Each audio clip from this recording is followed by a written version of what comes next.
네, 여러분 여기 앞에 강단 앞에 부활을 상징하는 계란이 놓여 있습니다. 계란은 부활을 연상케 하기 때문에 그렇습니다. 그래서 부활절마다 계란을 선물하게 되는 것이죠. 여러분 생계란을 깨어 보면은 노란 자, 흰 자만 있고 거기에 생명을 볼 수가 없습니다. 그것으로는 생명이 우리 눈에 나타나지 않는 것이죠.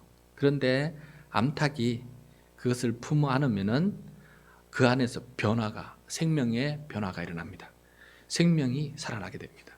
그래서 21일이 지나면은 계란 껍질을 깨고 살아있는 생명, 병아리가 거기에서 나오게 됩니다.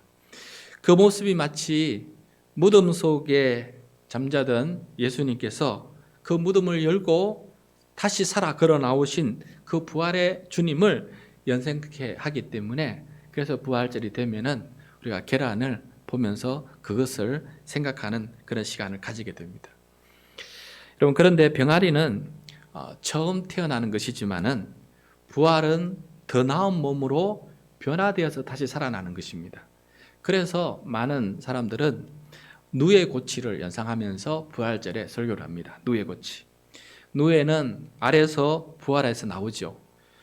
뽕잎을 먹으면서 성장을 하고 20일이 지나면은 20일 동안 자라면은 뽕잎 먹는 것을 중단하고 자기 입에서 자기 배 안에서 만들어진 씨를 끄집어내어서 동그란 방, 우리 고치라 그러죠.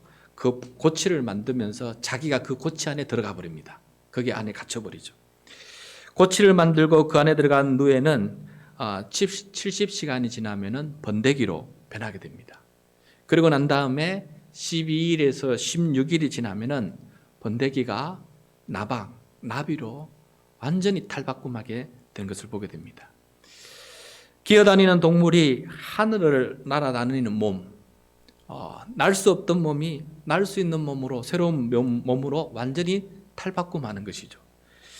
이 나방은 입에서 알칼리성 용액을 끄집어내어서 고치의 그 한쪽 끝을 뚫고 그래서 그곳에서 나와서 날아가는 것을 보게 됩니다. 여러분 고치가 번데기를 거쳐서 나방이 되듯이 무덤에서 다시 살아나오신 예수님의 몸은 새롭고 영화롭고 하늘의 몸으로 변하십니다. 그래서 우리가 만져지기도 하지만 만져지지기도 않으시고 닫힌 문도 통과하시는 우리가 이해할 수 없는 영화로운 몸으로 변화되는 것이죠. 이 예수님의 몸은 기존의 몸이 변화되지만은 우리의 영혼은 우리의 몸은 이 기존의 몸을 벗고 새로운 몸으로 덧입게 됩니다. 기존의 몸은 한 줌의 흙으로 변하고 우리의 영혼은 새로운 몸을 입게 됩니다. 그래서 성경에 보면 사도 바울이 우리에게 말하기를 땅의 장막이 무너지면 하늘의 장막, 영원로운 장막을 우리가 덧입게 된다라고 비유로 말씀하고 있습니다. 그래서 우리의 영혼은 완전히 새로운 몸을 입게 되는 것이죠. 여러분 누에는 이 암나방은 약 500에서 600개의 알을 낳은 뒤에 죽습니다. 영원히 살지 못해요. 알을 통해서 그냥 종족을 유지할 뿐입니다. 그러나 우리의 부활의 몸은 더 이상 결혼도 하지 않고 자녀들도 낳지 않는 새로운 몸이 됩니다. 새로운 자녀를 낳을 필요도 없습니다. 왜냐하면은 다시 죽지 아니하는 영원한 생명을 누리면서 살아가게 되기 때문에 그렇습니다. 이러한 부활의 비유를 생각하면서 오늘 마태가 우리에게 전하는 예수님의 부활 이야기, 오리지널 이 부활 이야기를 함께 경청하면서 예수님의 부활은 무엇이고 어떻게 부활하셨고 또 예수님의 이 부활이 지금 나에게 어떤 의미가 있는지 함께 묵상하고 성령의 도우심으로 깊이 깨달아서 부활을 믿는 자로 살아가는 우리 모두가 되기를 축복합니다. 아멘. 예수님의 부활 이야기는 죽은 자의 무덤에서 시작해요. 죽음이 있어야 부활을 이야기할 수가 있습니다. 우리는 죽어야만 부활을 경험하게 되는 것입니다. 그래서 부활의 이야기는 죽음의 무덤에서 시작이 됩니다. 1절 말씀 우리 같이 읽겠습니다. 안식일이 다 지나고 안식 후 첫날이 되려는 새벽에 막달라 마리아와 다른 마리아가 무덤을 보려고 갔더니 자, 안식일 전후 예수님께서 죽으시고 부활하셨습니다. 그래서 이 안식일 전후 3일을 통틀어서 성삼일이다. 홀리데이. 성삼이다. 3일이다라고 부릅니다.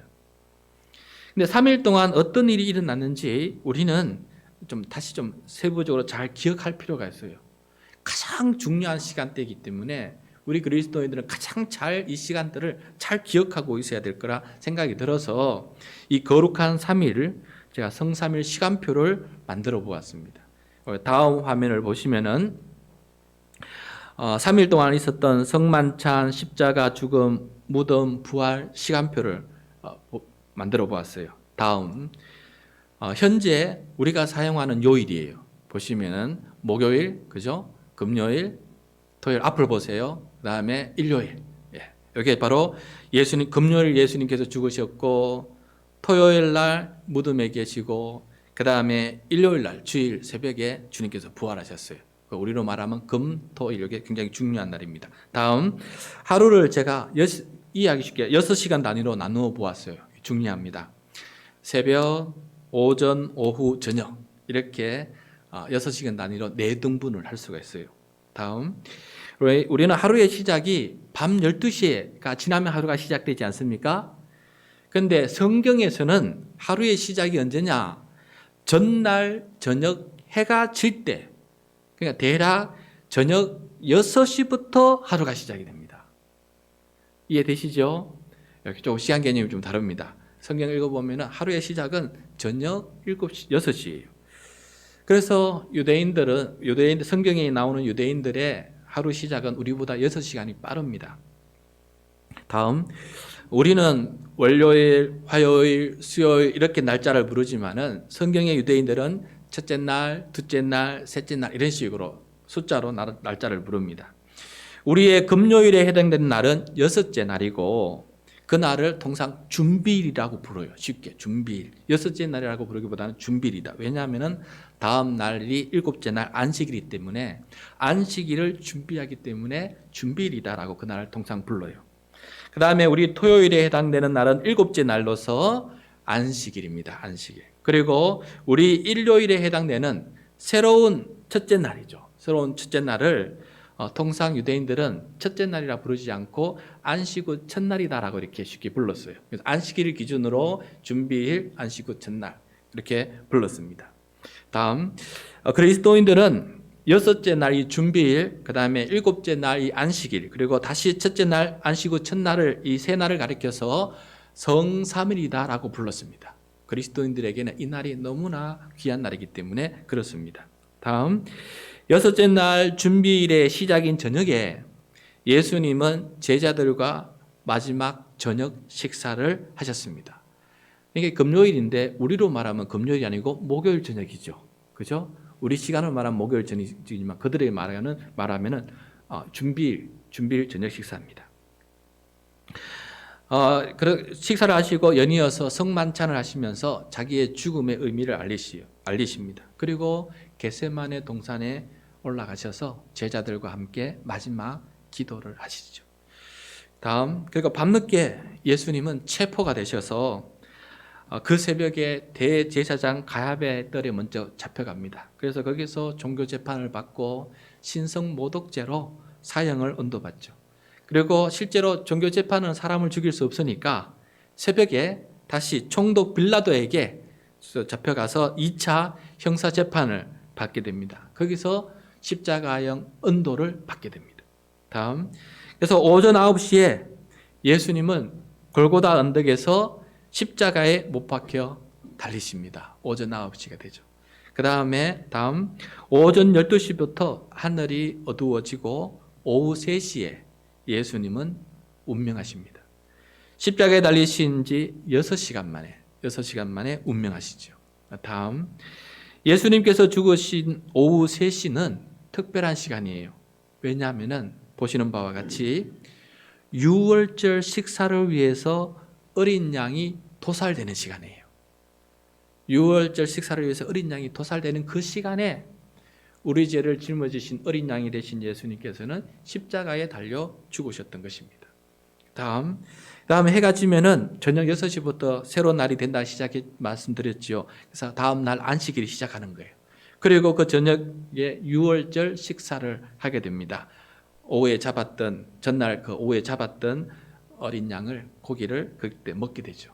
그 어린 양 고기를 먹으면서 그들은 무엇을 기억하냐면은 과거에 애굽에서 탈출할 때 마지막 재앙 장자의 죽음 있었죠. 그때 유대인들은 자기 문설주에 어린 양의 피를 발랐어요. 그래서 유대인들은 장자의 죽음을 면하게 되었어요. 그 구원을 얻게 된 것을 기억하면서 함께 기도하고 찬양하는 시간이 바로 유월절 식사입니다. 다음, 십자가형으로 죽은 사람은 반드시 당일날 장사 지내는 것이 법이에요.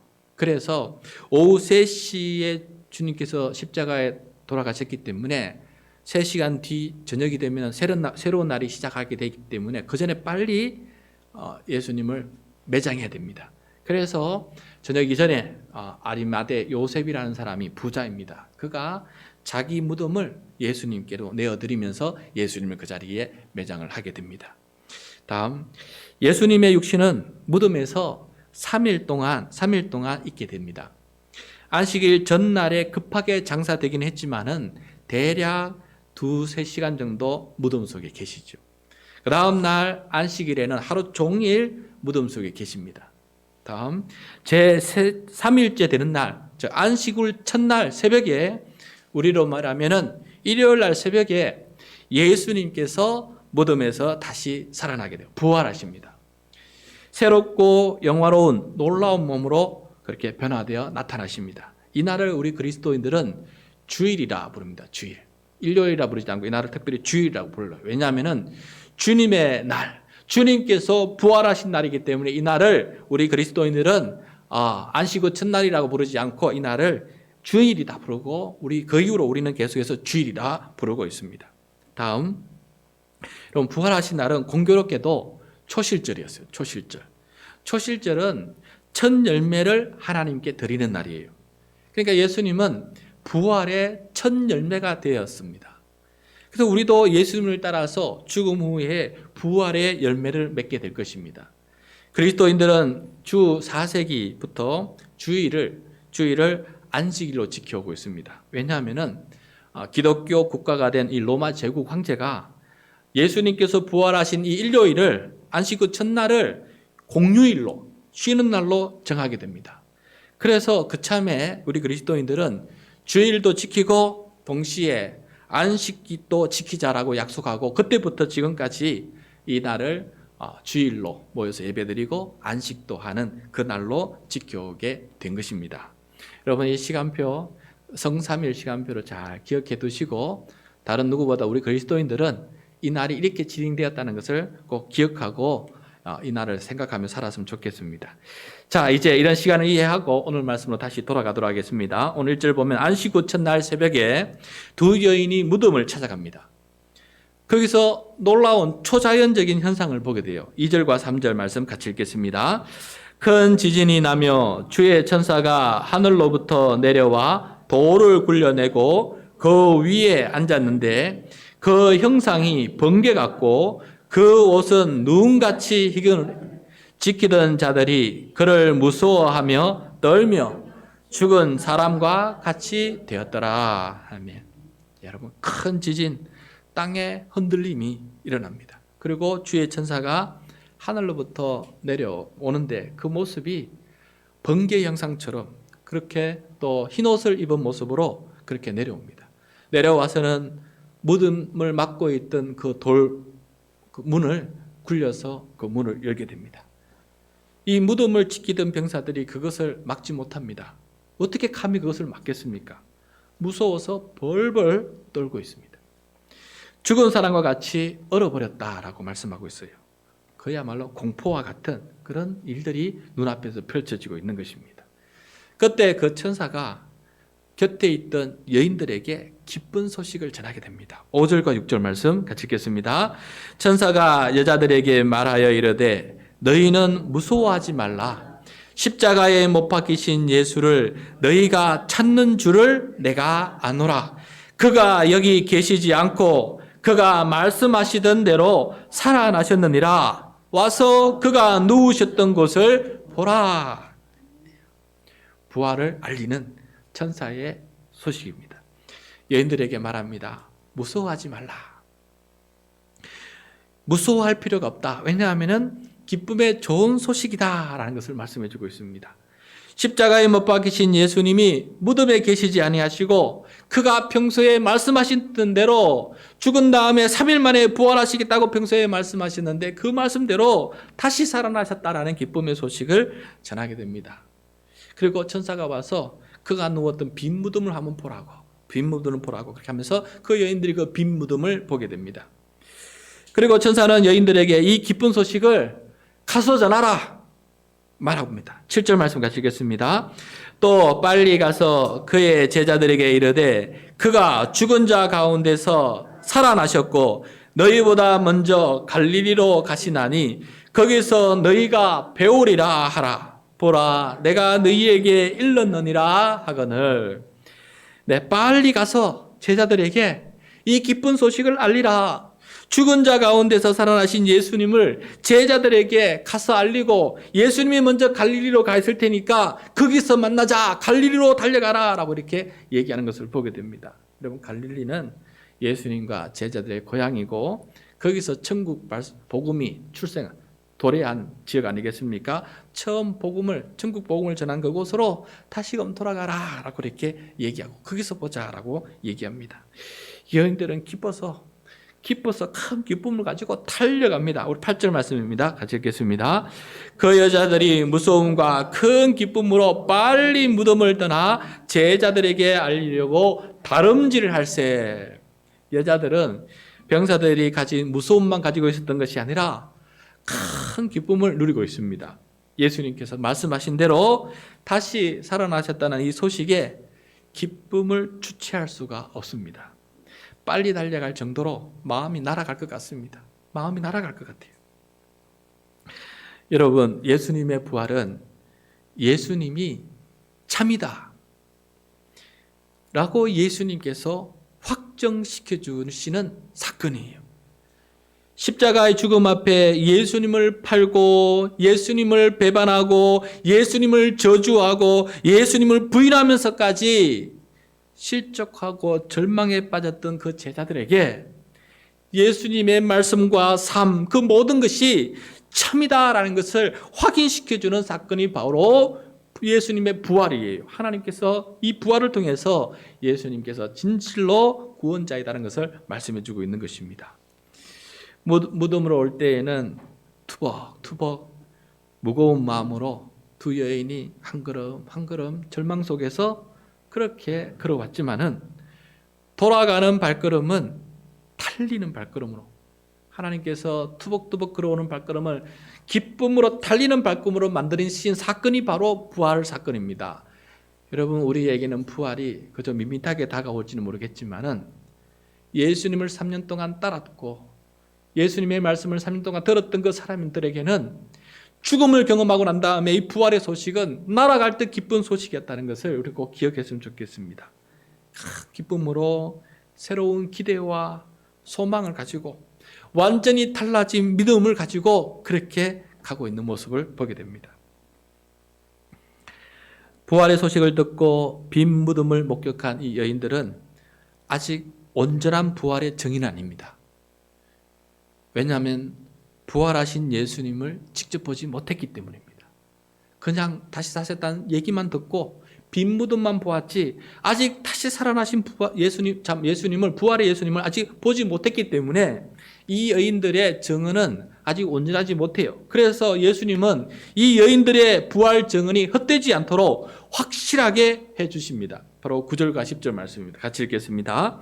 예수께서 그들을 만나 이르시되 평안하냐 하시거늘 여자들이 나아가 그 발을 붙잡고 경배하니 이에 예수께서 이르시되 무서워하지 말라 가서 내 형제들에게 갈릴리로 가라 하라 거기서 나를 보리라 하시니라. 네. 부활하신 예수님의 첫 마디는 평안하냐입니다. 평안하냐. 여러분 이 평안하냐라는 번역이 좀 정확하진 않습니다. 보통 샬롬을 평안, 평강, 평화라고 이렇게 번역을 하는데 예수님께서 말씀하신 이 헬라 단어는 샬롬이 아니고 카이로라는 단어입니다. 그 의미는 기뻐하라, 즐거워하라라는 뜻이에요. 기뻐하라, 즐거워하라는 뜻입니다. 예수님께서 하신 첫 마디는 다시 못 볼 줄 알았던 사람을 다시 만나는 기쁨, 그리던 사람을 다시 살아서 눈앞에 짠하면서 나타나신 그 예수님을 바라보면서 기뻐하는 즐거움, 그 기쁨과 즐거움이 담긴 인사말이 바로 평안하냐라는 그런 말이라는 것입니다. 여러분, 부활의 소식은 그들뿐만 아니라 우리들에게도 기쁜 소식이 됩니다. 어떻게 우리에게 기쁜 소식이 됩니까? 여인들을 통해서 한번 생각해 봅시다. 부활하신 예수님을 향한 여인들의 반응은 평소와 다릅니다. 어떻게 다르냐? 그동안 여인들은 예수님과 함께 하나님을 경배하는 사람이었어요. 그런데 지금은 예수님을 경배하고 있어요. 예수님을 여기서 경배한다는 예배한다는 단어예요. 하나님께만 쓸 수 있는 단어예요. 예수님을 예배하고 있어요. 예수님을 바라보는 시각이 완전히 바뀌었습니다. 이전까지는 사람으로 봤지만 이제는 경배받고 예배받으실 정말 하나님의 아들 인자로 대하고 있는 것을 보게 돼요. 예배를 받으실 하나님으로 대하고 있다는 것입니다. 부활하신 예수님을 만난다는 것은 내가 알고 있던 이 예수님이 진실로 하나님의 아들로 만나는 사건입니다.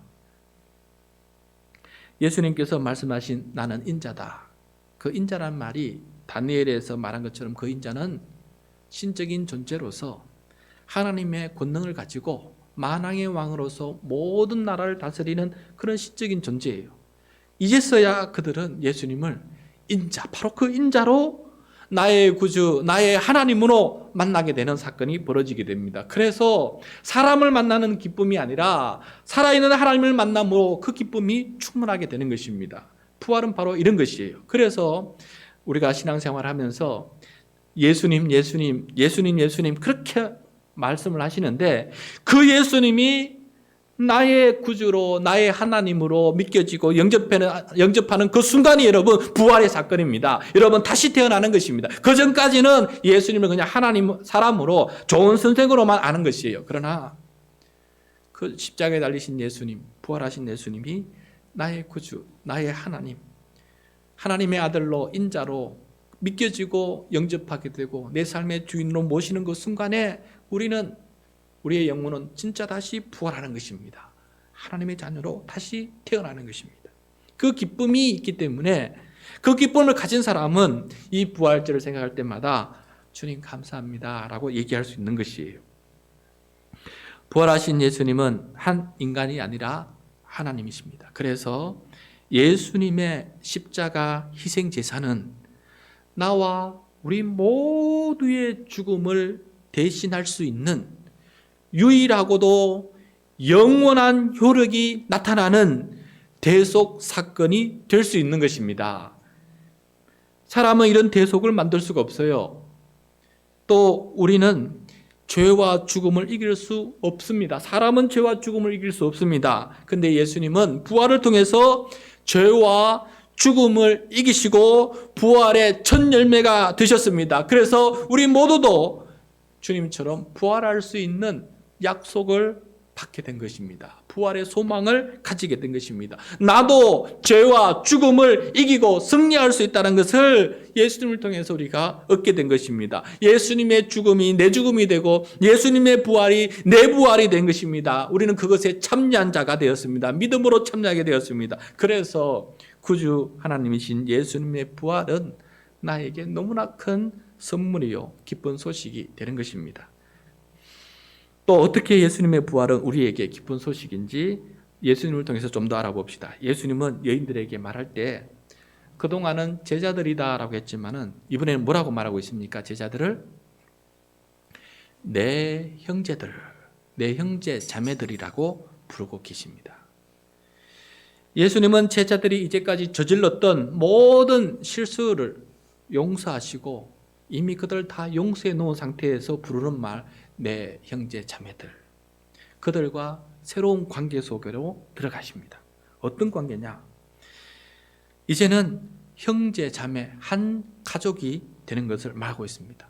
예수님은 하나님 아버지의 맏아들이 되시고 맏이가 되시고 우리는 모두 예수님과 더불어서 형제, 자매가 되고 예수님과 함께 우리 모두는 하나님의 아들과 딸이 되어서 하나님의 자녀가 되는 권세를 누리기 시작하게 되는 것입니다. 그래서 예수님의 부활은 우리가 하나님의 자녀가 되어서 다시 태어나서 하나님의 자녀 되는 권세를 누리는 그 크신 은혜가 우리에게 그저 주어진 것이다라는 것을 오늘 말씀을 통해서 예수님의 이 말씀 통해서 다시 한번 깨닫게 됩니다.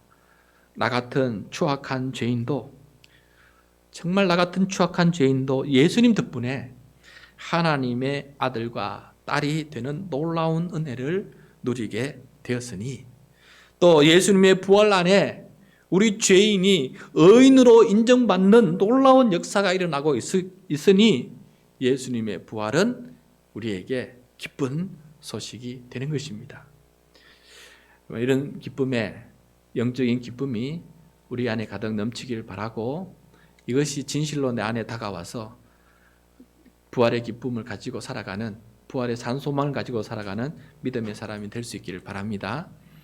그런데 어떤 사람들에게는 예수님의 부활이 기쁜 소식이 아니고 그냥 공포스럽고 또 듣기 싫은 거짓말처럼 들렸어요. 이거는 사람이 조작한 거짓말이다. 그렇게 생각하는 사람들이 있었어요. 여인들과 함께 천사와 빈 무덤과 예수님의 부활 소식을 같이 전해들은 병사들이 예루살렘 성으로 들어가서 이 모든 된 일을 대제사장에게 알립니다. 그러나 그 대제사장은 예수님의 부활을 그저 시체 도난 사건으로만 봅니다. 우리 12절 13절 말씀 같이 읽겠습니다. 그들이 장로들과 함께 모여 의논하고 군인들에게 돈을 많이 주며 이르되 너희는 말하기를 그의 제자들이 밤에 와서 우리가 잘 때 그를 도둑질하여 갔다 하라. 대제사장들은 예수님의 부활이 있으면 안 되는 사람들입니다. 예수님께서 부활하셨다면 그들의 고발은 다 거짓이 되고 맙니다. 예수님이 하나님의 아들이라고 했다 해서 신성 모독죄로 사형을 선고했는데 부활하시면 하나님의 아들이 되는 것이기 때문에 부활하면 아니 되는 것입니다. 있을 수 없는 일입니다. 그들에게는. 또한 예수님의 부활 소식이 대제사장에 들려졌을 때 저는 그런 생각이 듭니다. 그런 소식이 들렸다면 확인이라도 좀 해야 되지 않겠습니까? 혹시나 싶어서 확인이라도. 그래서 혹시 우리가 그동안 잘못하지 않았을까 그런 생각을 하고 언론 빈 무덤을 찾아가서 확인하고 병정들의 정인이 참인지 거짓인지 검증하고 부활하신 예수님이 어디에 나타나셨는지 확인하는 후속 작업을 해야 정상 아니겠습니까? 이게 정상일 텐데 대제사장들은 예수님의 부활을 조금도 믿지 않았습니다. 절대 그런 일은 없다라고 믿었습니다. 그래서 틀림없이 병정들이 잠자는 사이에 예수님의 시신을 제자들이 훔쳐갔다라고 굳게 믿었습니다. 몸의 부활이 아니라 이것은 시체 도난 사건이다. 그렇게 마음을 확정하고 있었습니다. 그래서 병정들에게 돈을 많이 줍니다. 돈 하면 우리는 그냥 넘어가지 않습니까? 돈을 많이 주면서 그렇게 소문내라고 제자들이 훔쳐갔다고 잠자는 사이에 훔쳐갔다고 소문내라고 그렇게 가르칩니다. 그래서 이들은 돈을 받고 나가서 사람들에게 그렇게 소문을 냅니다. 그래 보면 그 소문이 유대인들 사이에 지금까지 그렇게 두루 퍼져 있다라고 마태복음을 기록할 당시까지 그렇게 그 소문이 나고 있었던 것입니다. 여러분, 이 소문을 듣고 예수님의 부활을 전하는 예수쟁이들을 잡아 죽이려고 또 투옥시키려고 그 일에 앞장섰던 사람이 있습니다. 그 사람이 누구냐? 바울입니다. 바울. 그런데 그가 다메섹에 있는 예수님의 제자들을 붙잡으려고 가다가 그 길 위에서 큰 빛을 바라보면서 부활하신 예수님을 기적적으로 만나게 됩니다. 그런 이방인들에게 예수님의 십자가 죽음과 이 부활을 증언하는 사람으로 바뀌어버리게 됩니다. 그리고 그 부활을 증언하다가 순교하는 사람까지 될 정도로 그 부활의 확실한 증인으로 살아가게 됩니다. 바울이 그래서 이방 나라에 수많은 교회를 세웠는데 그 교회 중에 하나인 고린도 교회에 보내는 편지의 내용입니다. 고린도전서 15장 말씀인데 우리 화면을 보면서 제가 읽어드리면서 설명해 드리겠습니다. 귀한 말씀입니다. 고린도전서 15장 16절. 만일 죽은 자가 다시 살아나는 일이 없으면 그리스도도 다시 살아나신 일이 없을 터이요. 17절. 그리스도께서 다시 살아나신 일이 없으면 너희 믿음도 헛되고, 예수 그리스도의 부활을 믿는 믿음이 헛되고 그리스도를 믿는 것 자체가 다 헛된 일입니다. 부활이 없으면 다 우리는 지금 헛된 일을 하고 있는 것이에요. 그 다음에 너희가 여전히 죄 가운데 있을 것이요. 죄의 결과는 죽음이고 죽음을 이기는 것이 부활인데 부활이 없다면 우리는 여전히 죄 아래 있고 죄의 종노릇하면서 죽음의 권세 아래 살아갈 수밖에 없다라는 것을 말씀하고 있는 것이에요. 그 다음 18절.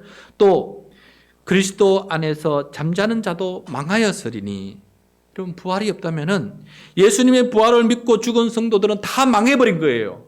천국에 있다고 살았는데 천국이 없다면 그들은 다 망한 거예요. 부활이 없고 모든 것이 사라지기 때문에 그들은 망한 삶을 사는 것입니다. 19절. 만일 그리스도 안에서 우리가 바라는 것이 다 이 세상의 삶뿐이면 모든 사람 가운데 우리가 더욱 불쌍한 자이니라. 만약에 이 세상의 삶뿐이면은 모든 사람 가운데 그리스도인들이 가장 불쌍한 사람이에요. 천국을 믿고 고난을 감내하면서 그렇게 그 하나님의 나라를 바라보면서 박해도 견디고 순교도 당하고 그렇게 살았는데, 그렇게 산 그리스도인들이 가장 불쌍한 사람 되지 않겠어요? 부활이 없다면은. 20절. 그러나 이제 그리스도께서 죽은 자 가운데서 다시 살아나사 잠자는 자들의 첫 열매가 되셨도다. 바울은 부활하신 예수님을 만났기 때문에 이것을 이렇게 목숨을 걸고 증언하는 것입니다. 그리고 바울은 환상 중에 몇 번이나 천국을 다녀오는 삼층천 경험을 하게 됩니다. 주님께서 계신 천국을 경험한 것이죠. 그러므로 그도 순교도 두려워하지 아니하고 그렇게 부활을 증언하는 그런 증인의 삶을 살아가게 되었습니다. 그러니 부활은 바울에게는 기쁜 소식이었고 죄와 죽음을 이기는 소식이었고 이 세상 삶을 이기는 소식이었고 천국의 삶을 상속받는 기쁨의 소식이었기 때문에 그는 그 부활의 증인으로 살아갈 수 있었던 것입니다.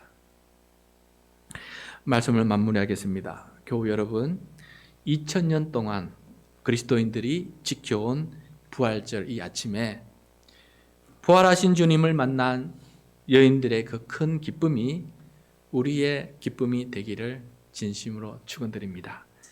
부활하신 주님을 만난 이 바울의 그 강한 믿음이 우리의 믿음이 되기를 바랍니다. 마음 같아서는 그 믿음이 이식이 되어서 우리의 마음속에 들어왔으면 좋겠다는 생각이 들 정도입니다.